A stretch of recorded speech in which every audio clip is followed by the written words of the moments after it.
On va commencer cette vidéo avec un concept fondamental de la programmation fonctionnelle qui est la récursivité. En gros, la récursivité, c'est simplement le fait qu'une fonction s'appelle elle-même un certain nombre de fois pour résoudre un problème. Tu vas voir tout au long de ce chapitre que la récursivité, ça va être utilisé pour résoudre un bon nombre de problèmes algorithmiques et plus tard, tu verras que ça permettra de créer un code qui est plus court. Dans cette vidéo, on va voir deux exemples très simples où on va voir comment récursivement afficher des nombres allant de n jusqu'à 0, puis ensuite faire la somme d'une liste d'entiers. Tu peux voir ici qu'on a une fonction affichée qui prend en paramètre un entier n et qui va faire une boucle for allant de n jusqu'à 0 à chaque itération en faisant moins 1.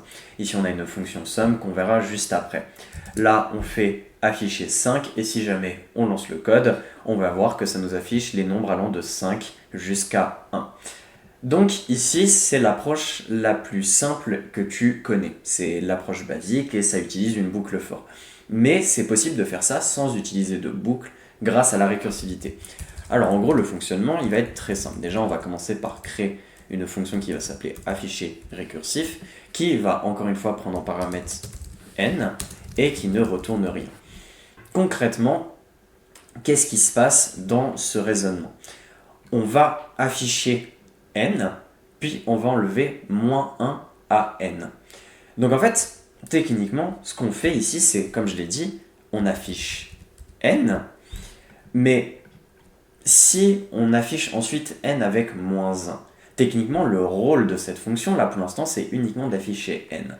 Mais si je rappelle cette fonction, donc afficher récursif, cette fois-ci avec n-1, eh bien, qu'est-ce qu'il va se passer? Eh bien, ça va nous afficher n, ici on reprend 5 par exemple, puis on va appeler afficher récursif avec 4, qui va nous afficher 3, enfin donc du coup qui va nous afficher 4, qui va être appelé avec 3, va afficher 3, va appeler avec 2, etc. Et techniquement là jusqu'à l'infini. Alors comment faire pour lever justement ce fait que ça soit infini? Eh bien simplement on a juste à faire une condition. On a juste à vérifier que juste avant, au moment de l'appel, si n est inférieur ou égal à, par exemple, 1, puisqu'on a vu que ça s'arrêtait à 1, et bien simplement, on coupe la fonction. Donc on va partir du principe que là, on appelle avec 2. Ça va appeler avec 2, on va aller ici, c'est pas inférieur ou égal à 1, donc on continue, on affiche n. Puis ensuite, on arrive ici avec 1. Donc on arrive là et on retourne. Techniquement, on veut afficher 1, donc on va mettre inférieur à 1. Et donc ensuite on va arriver à 0, ça va rentrer là-dedans puisque 0 est inférieur à 1. Et cette fois-ci on va return. Et là, si jamais on lance le code avec afficher récursif, eh bien le résultat sera exactement le même. On aura bien les nombres qui seront affichés, donc 5, 4, 3, 2, 1. Comme je l'ai dit, en gros ça va faire des appels successifs à lui-même, tout en regardant à chaque fois si on respecte cette condition. Cette condition, c'est ce qu'on appelle un cas de base, et c'est ce qui permet à la fonction récursive de s'arrêter. Et si jamais ce cas de base est vrai, eh bien on arrête la fonction. Mais quand on arrête la fonction, on ne sort pas directement de la fonction. On va retourner à l'ancien appel de fonction. C'est-à-dire qu'ici, ce qu'on va faire, c'est, du coup, je vais mettre en commentaire comme ceci, on commence avec afficher, je vais mettre ça, afficher récursif avec 5. Lui, il va afficher la donnée, puis il va aller à afficher récursif, cette fois-ci avec 4. Il va afficher 4 et il va recommencer ça, 3, 2, 1, et du coup je vais juste changer ça, donc 3, 2, et ensuite 1. Et la dernière chose qu'il va faire, ça va être de faire afficher récursif, cette fois-ci avec 0, mais le truc c'est que ça rentre dans la condition. Ici, 0 est inférieur à 1, et donc dans ce cas-là, on retourne. Donc, au lieu de sortir de la fonction directement, ce qu'il va faire quand il va retourner ici, afficher récursif 0, c'est qu'il va retourner ici. Donc, on va enlever cet appel, sauf que ici, lorsqu'on a appelé afficher récursif avec 0, on était ici dans le code. Et donc, vu qu'on vient de quitter cette partie, on passe à la suite de la fonction, sauf qu'il n'y a pas de suite de fonction. Donc on retourne. Et vu qu'on retourne, on arrive à afficher récursif 2. Et on va faire ça encore et encore jusqu'à arriver à l'appel initial. Donc ici, afficher récursif 5, qui lui, du coup, va aussi s'arrêter. Et vu qu'il n'a pas d'appel au-dessus, eh bien, il va cette fois-ci sortir de la fonction. Et donc c'est ça qu'il faut vraiment comprendre avec les fonctions récursives, c'est qu'elles vont créer ce qu'on appelle une pile d'appels qui va être stockée en mémoire, donc sur l'ordinateur, qui va en gros s'accumuler encore et encore jusqu'à ce qu'on arrive au cas de base qui cette fois-ci va renvoyer, qui va supprimer tous les appels jusqu'à revenir au tout début.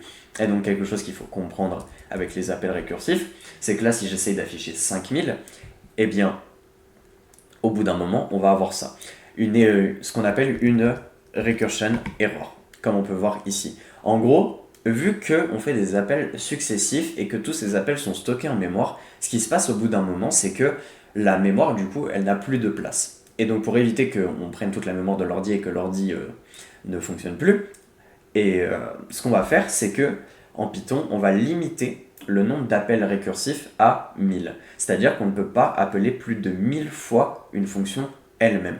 Et donc Python, il va automatiquement bloquer ça pour nous. Et donc, quand on va appeler, par exemple avec 5000, eh bien, on va automatiquement avoir une erreur. Et ça, c'est une limitation de la programmation de la récursivité, c'est qu'on ne peut pas faire sur de grandes quantités d'appels puisque ça consomme une grande quantité de mémoire. Malgré tout, tu vas voir qu'il y a certains cas où c'est quand même extrêmement pratique et c'est une meilleure solution à la programmation de base que tu as toujours utilisée. Et au cas où la programmation de base que tu utilises, c'est simplement de la programmation itérative. Maintenant qu'on a vu comment afficher les éléments de n jusqu'à 0, on va voir comment faire la somme des éléments d'une liste de façon récursive. Ici, tu peux voir qu'on a une fonction somme qui est parfaitement normale et qui va le faire de façon itérative. Mais concrètement, c'est quoi le fonctionnement d'une somme ? Le fonctionnement d'une somme, c'est simplement de prendre tous ces éléments, donc ici 1, 2, 3, 4, 5, et juste pour rendre ça encore plus simple, on va juste prendre 1, 2 et 3, ou en gros on va juste faire 1 plus 2 plus 3, tout simplement. Mais donc, ici, de façon récursive, on va créer une fonction qui s'appelle SumRecursive, qui va prendre en paramètre une liste d'entiers et qui va aussi retourner un entier. Techniquement, ici, le raisonnement, il peut être différent, mais identique. C'est-à-dire qu'on pourrait simplement avoir une fonction qui récupère le premier élément de notre liste, donc ici, ça serait 1, et qui rappellerait cette fonction avec les autres éléments de notre liste. C'est-à-dire que ici, on ferait 1 plus notre fonction avec 2 et 3. Mais sauf que le rôle de cette fonction, c'est de récupérer le premier élément de la liste. Donc lui, il nous donnerait 2, donc ici on peut le remplacer par 2, qui appellerait lui aussi la fonction, cette fois-ci, uniquement avec 3, qui du coup, lui, comme je l'ai dit, récupère le premier élément de la liste. Ici on a uniquement 3, donc ce qu'on va faire, c'est que on récupère uniquement 3. Mais ça, concrètement, ça va fonctionner comment ? On va utiliser un truc que, à mon avis, tu n'as jamais vu parce que presque personne l'utilise, mais qui est assez commun en programmation fonctionnelle. Mais en gros, on va utiliser une syntaxe qui permet de récupérer la tête de la liste et le reste de la liste. Cette syntaxe, tout simplement, ça va être head, virgule, l'astérix, tail est égal à liste. En gros, cette syntaxe, elle semble compliquée, mais elle est extrêmement simple. En gros, head, ça va simplement être le premier élément de notre liste, donc tête, et ça, cette syntaxe, ça va nous permettre de récupérer tous les autres éléments de la liste. Et donc ici, si je remets mon pass et que je te montre, donc je vais faire head, virgule, tail est égal à 1, 2 et 3, et que je fais print head, tail, et bien ça va m'afficher 1 et la liste 2 et 3. Et là, ça va juste... Hop, je relance, ça va afficher du coup 1 et la liste 2 et 3. Et je vais juste mettre ça en commentaire. Et comme tu peux le voir, voilà, head que j'ai affiché ici, c'est l'élément 1 et tail, c'est la liste de 2 et de 3. Et donc en gros, c'est ce qu'on va récupérer directement dans notre liste. C'est-à-dire head, tail est égal à liste. Et ensuite, ce qu'on va faire, c'est qu'on va retourner head plus somme récursif de tail. Et la seule condition qu'on va devoir vérifier, c'est que notre liste ne soit pas vide. Donc si la taille de la liste est inférieure ou est égale à 0, eh bien on renvoie 0. Et donc en fait là ce qui va se passer, avec cette fonction toute simple, qui semble compliquée, mais en réalité est très simple, c'est exactement ce que je t'ai dit tout à l'heure. C'est-à-dire qu'on va récupérer la tête, 1, puis la liste 2 et 3, et on va faire 1 plus somme récursive de 2 et 3. Et donc ça va aller ici, la liste n'est pas vide, ça va récupérer la tête, c'est-à-dire 2, la queue qui va être la liste de 3, uniquement de la valeur 3, donc vraiment juste ça, qui va appeler du coup la somme récursive avec ça, qui du coup ne rentre pas dans cette condition, va récupérer la tête, qui va être du coup 3, et ici la queue qui va simplement être la liste vide, et qui va refaire la même chose, donc 3 plus somme récursive d'une liste vide, qui va rentrer là, et en fait ce qui va se passer, c'est que ça va faire 1 plus 2 plus 3 plus 0, tout simplement.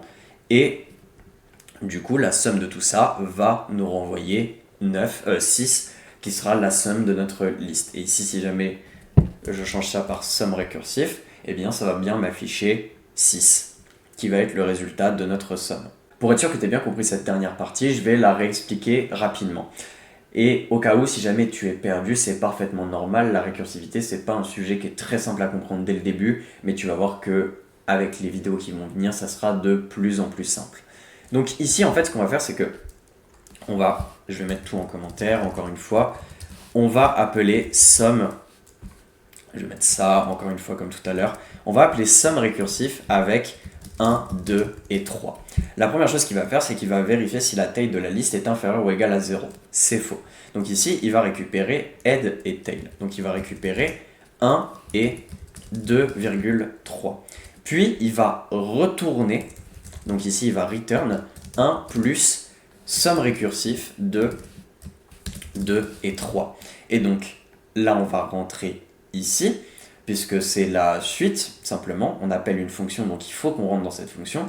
Quand on va rentrer dans cette fonction, ce qu'on va faire, c'est exactement la même chose. Est-ce que 2 et 3, leur taille est inférieure ou égale à 0? Non. Donc on va récupérer la tête et la queue qui va être du coup 2, la liste qui contient uniquement l'élément 3, qui, du coup, je vais mettre une indentation simplement pour comprendre.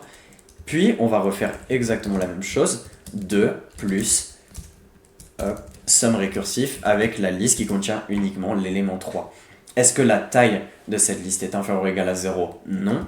Donc on va redéfinir head et tail qui va être égal à 3. Et là, dans le cas où il n'y a aucun élément suivant, eh bien ça va simplement prendre la liste vide. Et donc là, ça va faire return 3 plus somme récursif de la liste vide. Et donc ici, la somme et la taille de la liste est inférieure ou égale à 0, puisqu'elle est égale à 0, et donc on va retourner 0. Et donc là, ce qui va se passer, c'est que cet appel, il a retourné 0. Et donc dans le code, on va remplacer ça par ça. Et donc là, c'est exactement la même chose. On va return 3 plus 0, qui va simplement avoir 3, et donc ici, ça va nous retourner 3. On remonte ici, qui ça nous donne 5, et qui va remplacer le 5 ici, le somme récursif qui était là. Et donc, on va prendre ça, on va le mettre là, et voilà. Et donc là, on arrive au premier appel récursif, l'appel de base avec 1, 2 et 3, qui nous a retourné avec tous les appels consécutifs ici, 5, où la tête de base était 1, et donc on retourne 1 plus 5, qui est égal à 6. Et en fait, c'est ça le gros de la récursivité, c'est qu'en fait, on fait simplement la même opération un certain nombre de fois pour avoir le résultat qu'on veut. En soi, cette fonction somme récursif, elle fait une chose. Techniquement, elle fait deux choses. Elle récupère la tête de notre liste et elle l'ajoute à l'appel avec simplement la même liste sans sa tête. Et en fait, elle va faire ça encore et encore jusqu'à arriver au cas de base. Le cas de base, lui, ce qu'il va faire, c'est qu'il va arrêter la fonction, remonter tous les appels comme je t'ai expliqué au début, et faire en sorte qu'on puisse continuer après le code. Mais donc voilà, cette vidéo c'était les bases de la récursivité et tu vas voir dans les prochaines vidéos que ça va être beaucoup plus simple puisque tu vas commencer à t'habituer et qu'on va l'utiliser de façon moins approfondie. Et dans tous les cas, tu verras, avec le temps, ça deviendra de plus en plus simple. Au bout d'un moment, ça deviendra parfaitement logique. Et au cas où tu n'es pas sûr d'avoir parfaitement compris et qu'il y a des éléments que tu n'es pas sûr de maîtriser, n'hésite pas à re-regarder la vidéo et à essayer de réimplémenter des fonctions itératives de façon récursive. Comme ça te permettra de t'entraîner et de t'améliorer aussi par rapport à ça. Mais dans les prochaines vidéos, tu verras, on ira sur des sujets qui sont plus avancés, mais qui pourtant au niveau de la récursivité sont plus simples à comprendre.